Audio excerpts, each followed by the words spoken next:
NDAയുടെ Thiruvananthapuram Olympics വേദി വാഗ്ദാനത്തിൽ വിശദീകരണവുമായി കേന്ദ്രമന്ത്രി സുരേഷ് ഗോപി. രാജ്യത്തിന്റെ സാമ്പത്തിക സമാഹരണത്തിനുള്ള വലിയ ആയുധമെന്നാണ് സുരേഷ് ഗോപിയുടെ പ്രതികരണം. തിരുവനന്തപുരം കോർപ്പറേഷൻ തെരഞ്ഞെടുപ്പിൽ NDA പുറത്തിറക്കിയ പ്രകടന പത്രികയിലെ വാഗ്ദാനത്തെ ചൊല്ലി BJP CPIM വാക്പോര് തുടരുകയാണ്.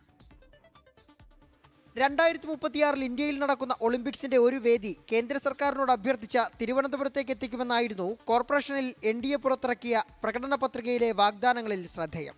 കായിക മാമാങ്കത്തിന് തലസ്ഥാന നഗരി വേദിയാക്കുമെന്ന BJPയുടെ വാഗ്ദാനത്തെ മന്ത്രി V ശിവൻകുട്ടിയടക്കം തള്ളി. ജനങ്ങളെ കബളിപ്പിക്കാനുള്ള പച്ചക്കള്ളമെന്നായിരുന്നു മന്ത്രിയുടെ പ്രതികരണം. ഇതോടെയാണ് കേന്ദ്രമന്ത്രി സുരേഷ് ഗോപി മറുപടിയുമായി എത്തിയത്. ഒളിമ്പിക്സ് കൊണ്ട് ഞങ്ങൾക്കെന്ത് കാര്യം എന്ന് ഇന്ത്യയിലെ ഒരു പൗരൻ പോലും ചിന്തിക്കില്ല. ഓരോ പൗരനും ഒളിമ്പിക്സ് ഇന്ത്യയിൽ വരുന്നത് കൊണ്ട് കാര്യമുണ്ട്.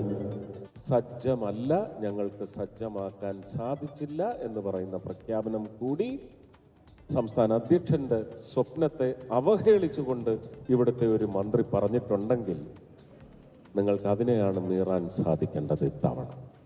2036 ഒളിമ്പിക്സിൽ തലസ്ഥാനം വേദിയായാൽ ഇപ്പോഴത്തെ തിരുവനന്തപുരം സജ്ജമല്ല.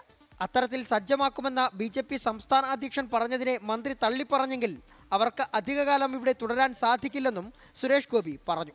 24 തിരുവനന്തപുരം.